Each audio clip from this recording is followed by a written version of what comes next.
Mbote bandeko boye imalamu na Lingala Tutor, plateforme na bino interactive oyo etangisaka bino bacours na Lingala. Lelo na Lingala Tutor tokotangisa bino lolenge nini yako baluisa logo na yo en 2D pona ekoma na 3D. Tosala ngo na After Effects awa. Sans plus tarder, tozo banda. Premièrement, tokoya nanu awa. Cliquer na clic droit na biso toye na nouvelle composition pour na kopesa créer composition to kopesa ngo kombo logo 3D oyo kombo na pesi ko kopesa ngo ba kombo ebele nga na pesi ngo comme logo 3D na cliquer OK to silisi ko sala composition na biso ya logo 3D so to sisi to koya awa na C. Cliquer, clic droit toujours, toye na nouveau, toye na solide, to créer solide na biso solide oyo musala na ngo yozala nini ya mutu ko permettre biso to appliquer effet 3D wana na élément na biso na logo na biso awa na kopesa ngo kombo et 3D. C'est très important ko pesa ba kombo ya ba calque pona okobunga te na projet yango wana to créer calque na biso ya solide oyo topesi yango kombo et 3D so tosilisi bongo to créer calque na biso mosusu ya texte tokoya awa toklike na texte na biso yeyo abimi et déjà naponaki police nini oyo tokosalela awa kombo na yango All of Heroes. Donc oyo police ba super héros ebele tozana ba Spider-Man ba Batman tokoluka logo nini tokosalela lelo oyo te konia Spider-Man PT Marvel Comics PT ngai Ghost Rider PT Otobo na kosalela logo oyo Otobo batutu bayebi Otobo ya film à Transformers réalisé par Michael Bay. Donc vous voyez bien naponi logo ya Otobo nakoya na échelage vimbisa yango soki ebimi boye donc parce que faut ko fina awa na majuscule pona elimwa After Effects esala toujours bon na caps lock na logo na ngai ya Otobo yango oyo na yawa na échelage na ko dimine mwandam. Donc logo na ngai ya Otobo déjà salami après ko sala logo ya Otobo na ozwa calque ya oyo ezalaki na C awa et 3D na matango likolo awa automatiquement bomoni calque na ngai ya noir ekomi likolo texte na ngai komi na si c'est tout à fait normal pona toko salela oyo toko cha effet wana ya 3D élément na texte na biso ya E3D toko ya awa na effet et paramètres prédéfinis to cliquer et puis toko luka effet na biso wana luka effet to cliquer awa toko mi élément. Voilà élément yango ebimi eza plugin ya vidéo copilote nakoya awa na appliquer effet na ngai na E3D directement na ko appliquer logo na biso oyo ya ba Otobo ekobima liboso awa noir oyo ezalaki wana elingweni kolakisaki ya effet na biso déjà esimbi et awa toza sikoyo awa na ba paramètres ya plugin na biso 3D élément soki tosali bongo ebimi boye tokoya awa na custom layers awa paramètre mosusu yango ya réglage ya plugin na biso ya 3D élément toya pe na custom text and mask. Donc réglage toujours topona nini option liboso path layer hein tokoya place eza ba aucun bien aucune ça dépend tokoya topona te na biso eza texte yango topona awa tokotia awa mpona tokende kosala extrude na 3D élément okliquer awa toponi na biso parce que ezalaki mibale ezalaki e 3D na texte na biso donc toponi texte ke effet oyo tokotia na 3D élément na biso awa et s'appliquer na te oyo donc so tosilisi tokangi awa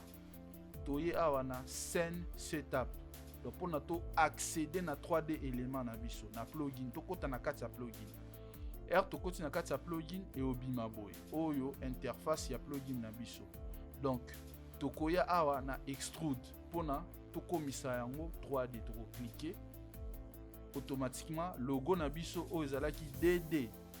kuna na palette kuna na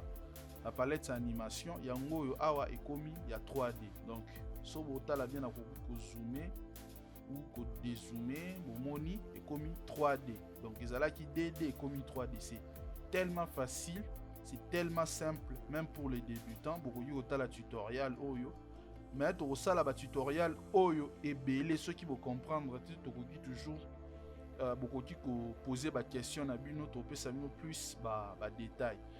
yango wana ebimi boye mpona to travailler bien tokoya awa tokolongola ba grille tolongoli ba grille tolongoli yango lakisa bino comment le logo ezali soki logo ebimi boye esili nanu te tokoya awa tokokita na se awa toye na tessellation ça dépend tessellation anglais passe yango tokoya awa tokochanger toye na patte résolution height tochanger toye tocliquer na extrême. Pourquoi na cliquer na extrême mpona kopesa mwa ba comment dirais-je na ba contour na biso ya ba logo oyo échanger mwa ndambo epesa esala etiango même lissage ezala un peu bien toko appliquer texture na biso problème ezala te donc yango wana so tozongisi ndenge ezalaki normal botala bien ezo changer mais il faut toujours kotia yango na extrême yango wana option moko ya bongo so tosilisi bongo tokoya na awa toujours awa toye na bevel awa tokomisa yango tokomisa yango un peu moins munene parce que c'est un peu plat quoi na bevel awa nde tokoya na extrude tovimbisa yango mwa ndambo ekoma un peu volume tobakisa yango extrude en fait eza kobakisa volume na objet 3D yango tobakisa yango volume et après avoir kobakisa yango volume faut toujours vérifier oye awa rotango na sens nyonso na lobaki 3D yango donc objet na biso ya 3 dimensions toza na y x na z et puis tozomona profondeur ya eloko donc yango wana toyi tozotala yango na basens nyonso soki osisi kosala yango esili nanu te okoya awa na komona yango lisusu nini après avoir kosala bongo okoya na bevel black side la bevel black side et obakiselo mwa baligne moko boye wana esalaka mwa bien baligne wana botala bien soki na ya wana longoli yango baligne wana elimwe na bevel black side okliquer wana so sisi na bevel black side oye na bevel curve botala bien na bevel curve okoki kokende nango ofungoli D'habitude, so bozo remarquer bozo mona net changement na ba bordure à logo et comme un peu swag quoi, comme un peu soin. Yango wana tutoriel il y a les lois juste ko laksabino ba notion de base il y a 3D éléments. Donc yango wana ya to silisi ni na biso ba paramètres ezebele mais le naza juste focaliser ko laksabino comment et fonctionnant. RSI liboye tokoya awa na preset na biso na preset toza na ba matériel toza na ba environnement toza na ba bevel awa nde topunaka ba matériel na biso lingi okomisa ngo libende lingi bevel no ezala na forme nini awa nyonso toza nango wana na oya awa na road Chared 2 na oluka belema toyi na ba métal ou ba métaux awa toluka nini toko ko appliquer awa so toye tozwi élément na biso par exemple métal gold hein? Or toye to chez awa oyo bimi un peu ndenge mosusu donc oropona ba élément na yo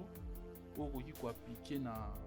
nini na texture na yo quoi pour appliquer yango zoluka belema eza tellement ebele matériel pardon